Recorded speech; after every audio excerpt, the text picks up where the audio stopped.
Bom, gente, tudo bem? Eu espero que vocês estejam bem. Sou o professor Júlio César e eu estou aqui hoje para a gente fazer algumas reflexões aí sobre a pandemia, sobre o período que a gente está vivendo. E nada melhor do que a gente parar um pouco nesse período de isolamento social e pensar, né?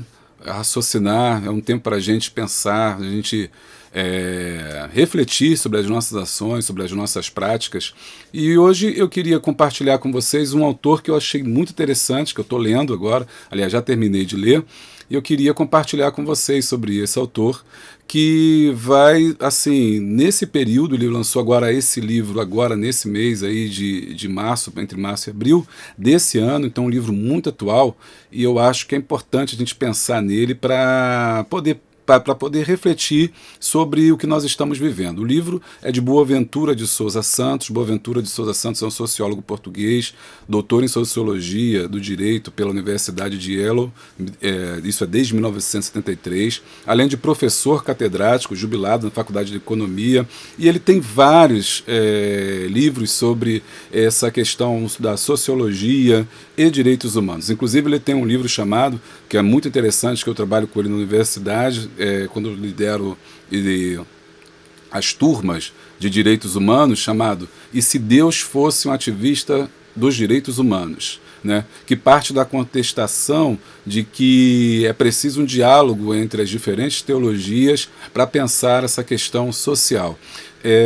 Boaventura Santos é conhecido então no mundo todo. Hoje em dia ele dá aula na Universidade de Coimbra, e ele lançou o livro que é muito interessante, que se chama A Cruel Pedagogia do Vírus, Ensinamento da Pandemia, onde ele vai discutir essa questão da quarentena, da imposição de quarentena, isolamento social e os tratos do governo em relação a isso. O livro dele é extremamente atual. Se você está pensando sobre isso, Boaventura vai te ajudar a elaborar a sua reflexão, porque ele consegue escrever de forma muito acurada, de forma muito simples, mas também de forma muito crítica, os principais problemas do mundo globalizado em relação ao enfrentamento dessa pandemia sobre a doença do coronavírus, que no caso, né, o Coronavírus-19, que tem aí matado milhões de pessoas. Bom, então eu queria aqui deixar para vocês aqui rapidinho o resumo aí desse livro, os seus principais pensamentos aí sobre esse livro, como se fosse mais ou menos essa resenha virtual, uma indicação de leitura aí, de norte, para você também poder ler e tirar suas próprias conclusões, porque isso é o mais importante. E pensar sobre isso, né? Trazer uma reflexão. Por isso eu queria pedir para você, depois de ver esse vídeo, compartilhar com seus amigos, ler o livro também, e vamos discutir, vamos conversar sobre isso. Na primeira parte do livro dele, ele fala sobre uma tríade muito interessante, que ele chama dos unicórnios. É a ideia do capitalismo, do colonialismo e do patriarcado. Capitalismo, colonialismo e patriarcado. Segundo ele, essas três forças, o capitalismo, o colonialismo e o patriarcado, têm movido o mundo, né? Tem movido o mundo e todas as suas ações. O capitalismo é o sistema aí econômico que é baseado na ideia do lucro e da exploração. O colonialismo foi o momento em que todas essas nações que passaram pela ideia aí da industrialização, que fizeram essa industrialização, voltam-se para esses países que não passaram pela industrialização e começam a ver aí como colônias. Você tem dois períodos, um período antes aí, né, no advento da Idade Moderna, antes mesmo da Revolução Industrial, e depois após a Revolução Industrial, com o neocolonialismo. E o patriarcado é um sistema social onde existe a ideia do família, do poder patriarcal estabelecido pelo homem, uma sociedade machista, masculinizada, e que muitas das vezes não que age sempre com a violência, para poder dominar as classes subalternas, né? Então esses três pontos são importantes. Ele diz o seguinte, que esse unicórnio, ele chama, lógico, na verdade, uma questão metafórica aí, diz que o capitalismo, o colonialismo e o patriarcado operam duas mágicas interessantes. Primeiro é que ele fingiu desaparecer na Revolução Russa. E ele diz que o capitalismo nunca desapareceu, mesmo com a Revolução Russa de 1917. debate, né? O segundo é que parece que são coisas distintas e separadas. Capitalismo é uma coisa, colonialismo é outra e patriarcado é outro. Mas, segundo ele, as três coisas estão em comum e todas elas bebem dessa mesma fonte, que é o capitalismo. E a partir daí, ele passa a elaborar, né, falar sobre a questão da quarentena em si, a partir do ponto de vista desse mundo globalizado, dominado pelo capitalismo, pelo patriarcado e por essa ideia do colonialismo. Quem mais sofre com o vírus? Essa é a questão que ele vai, e com a pandemia em si.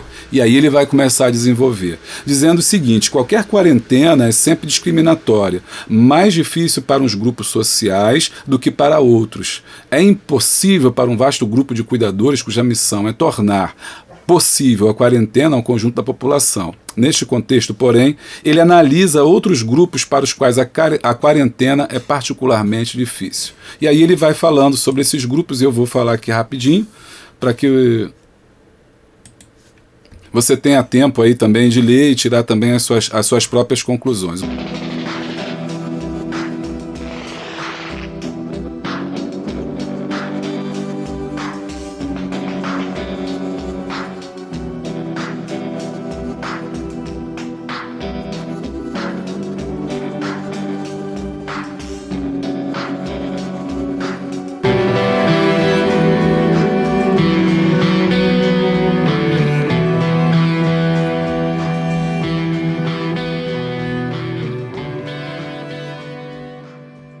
O primeiro grupo que ele cita é das mulheres.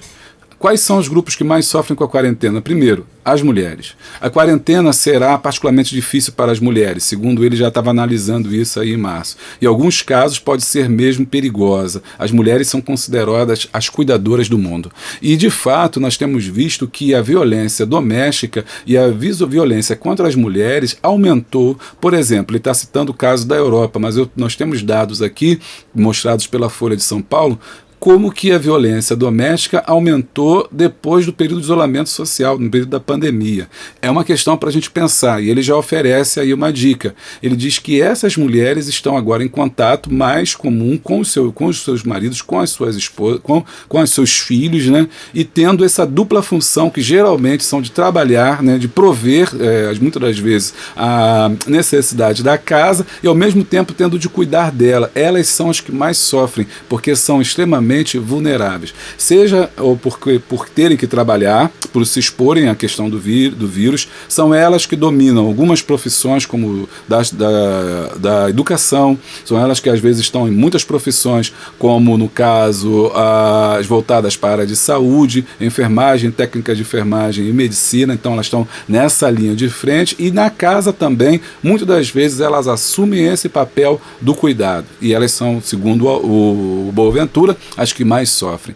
Depois ele diz que são os trabalhadores precários, informais, os autônomos, e isso é uma verdade. Depois da quarentena de anos, né, de ataques aos direitos dos trabalhadores em todo o mundo, é uma coisa que não acontece só no Brasil, não é localizado aqui apenas no Brasil, mas no mundo inteiro, né, de ataque aos direitos trabalhistas. Você tem agora no Brasil a reforma trabalhista aí, que tirou uma série de direitos, flexibilização das leis trabalhistas, trouxe aí o final aí da CLT, dos direitos trabalhistas enquanto conhecidos como conquistas dos trabalhadores, que protegia essa classe trabalhadora, foram jogados por terra, jogando milhares de pessoas na informalidade, no trabalho informal ou trabalho precarizados ou subempregos ou autônomos. E é justamente a pandemia, essa coronavírus, né, 19, ele vem justamente afetar justamente esse grupo, que são pessoas que não têm como não trabalhar. Por que elas não têm como não trabalhar?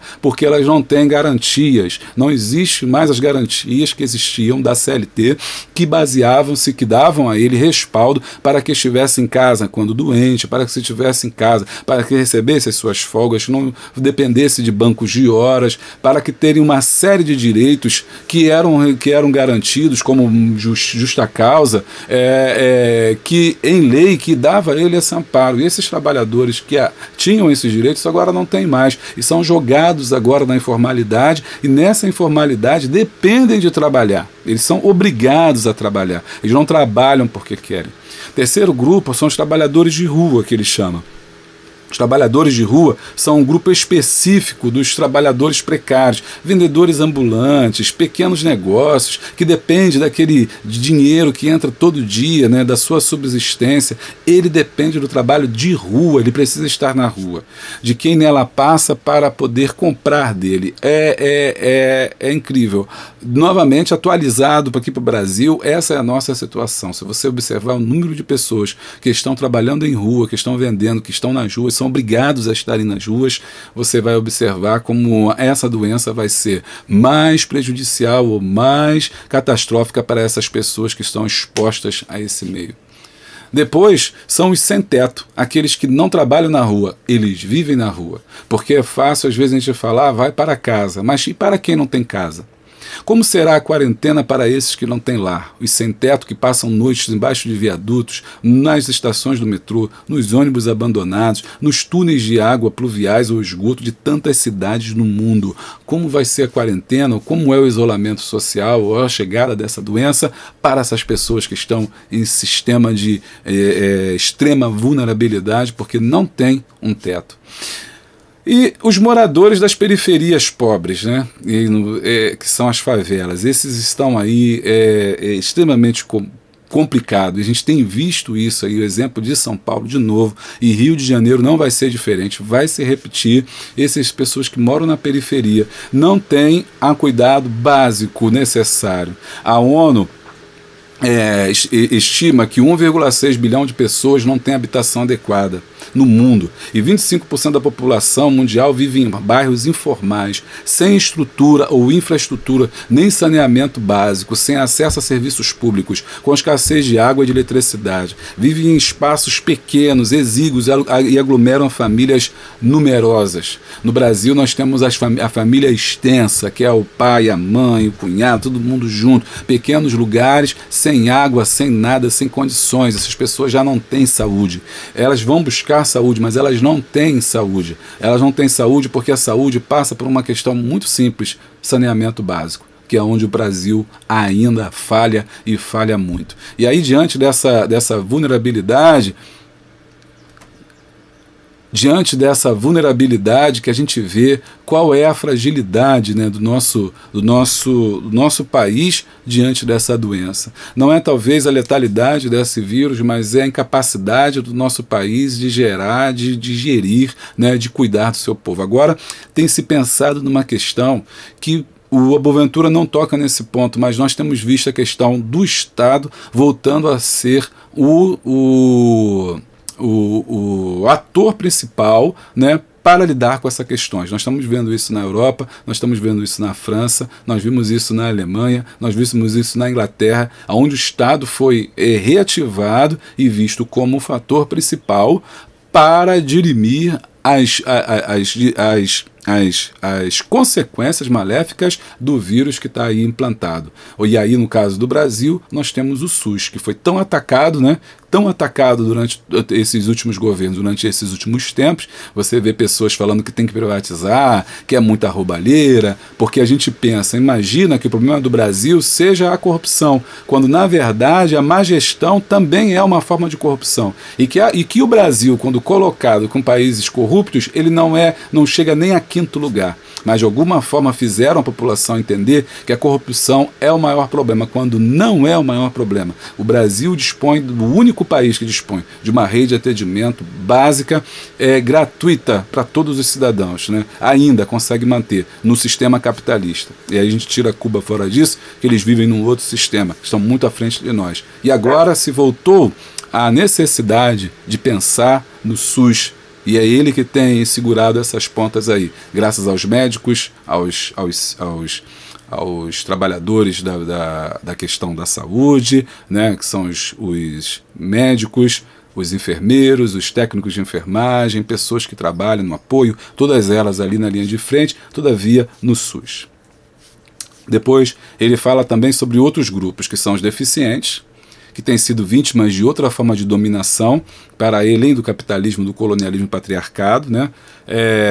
Eles têm a impossibilidade de locomoção e não têm acesso a diversos direitos de existência, medicamentos, acesso de ir e vir e por aí vai, e os idosos. Este grupo particularmente numeroso no Norte Global, que ele chama de Norte Global e Sul, ele fala de Sul não como Estado, mas como um local geográfico, mas como uma metáfora para um local onde existem discriminações, precariedades, problemas sociais gravíssimos, e Norte, onde esse mundo parece estar mais organizado no sentido de ter mais benefícios para as populações locais, que aparentemente gozam, né, segundo eles, de acesso a serviços e bens, mas que para ele ainda é dominado pelo capitalismo, que é o sistema vigente. E, tanto lá quanto aqui, os idosos são aqueles que são mais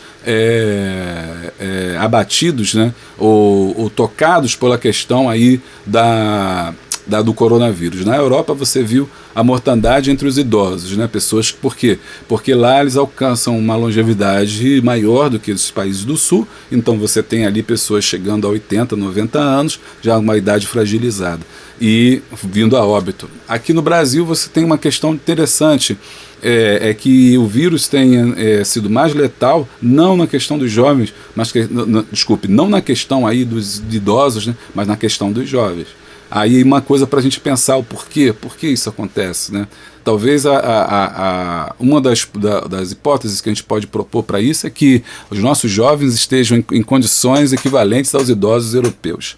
E aí, por quê? Por causa da questão da precariedade do trabalho, a questão aí do trabalho informal, do não trabalho, do subemprego, do desemprego, da questão das favelas, da questão do saneamento básico, da violência e por aí vai.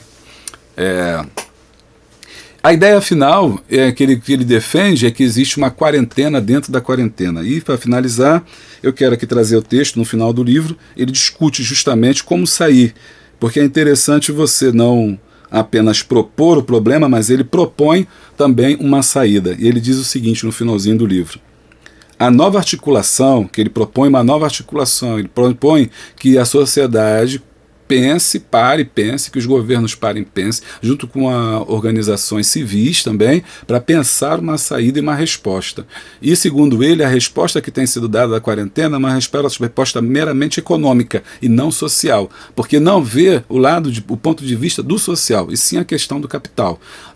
Lá na Europa, outra coisa interessante aqui, é que lá na Europa, que ele está discutindo aqui, onde ele vive, no caso em Portugal, a quarentena foi vista como uma questão capitalista que procurou ali se precaver de forma que os trabalhadores ficassem em casa, para que não tivessem que trabalhar, para que não ficassem doentes. E ele critica isso dizendo que o capitalismo, a verdade não está na questão do homem, da vida humana, mas na questão do capitalismo. E ele diz que esse meio ambiente foi agredido durante anos, que a falta, né, de cuidados em relação ao meio ambiente, ao nosso habitat, que gera essas doenças, e que nunca houve, por parte dos governos europeus, nenhum tipo de proposta no sentido de minimizar por conta esses danos à natureza. Né? Não foram feitos protocolos, não foram firmados, países se recusam a aceitar e, pelo contrário, cada vez mais agridem o meio ambiente. Então, para ele, essa ideia de que o capitalismo, que os europeus protegeram seus trabalhadores, na verdade escamoteia a realidade do capitalismo, que na verdade só quer sua força de trabalho. Nos países subdesenvolvidos, como no Brasil, o discurso do trabalho também foi interessante, não é ele que está dizendo, é mais uma observação minha, aonde o trabalho foi discutido, no sentido de que foi-se colocado justamente esses trabalhadores para fora, ou seja, para o trabalho, e em nome também do capitalismo, ou seja, em nome da economia. Porque é isso que se dizia, a economia não pode quebrar. Observe como é que ele, no fundo, ele tem razão quando ele diz que o capitalismo no caso, aí, por trás essa invisibilidade dele, ele que age todo os tipos de ação. Tanto quanto ele joga o trabalhador para a rua, dizendo que ele tem que trabalhar, e dizendo que não importa se ele vai morrer, não importa se ele tem condições de trabalho, não importa se ele tem EPI, não importa nada disso, né? Ou quando ele diz que vai ficar em casa, mas procura se precaver, porque na verdade se o trabalhador morrer, né, não tem mais trabalho. Esse é pelo menos uma lógica mais inteligente da europeia, né, do que aqui implantada nos países sul. Bom, então ele diz assim: a nova articulação pressupõe uma viragem epistemológica, cultural e ideológica que sustente as soluções políticas, econômicas e sociais e que garantam a continuidade da vida humana digna no planeta. Essa viragem tem muitas implicações. A primeira consiste em criar um novo senso comum. A ideia simples e evidente de que, sobretudo nos últimos 40 anos, vivemos em quarentena. Na quarentena política, cultural e ideológica de um capitalismo fechado sobre si próprio e das discriminações raciais e sexuais sem as quais ele não pode subsistir. A quarentena provocada pela pandemia é, afinal, uma quarentena dentro de outra quarentena.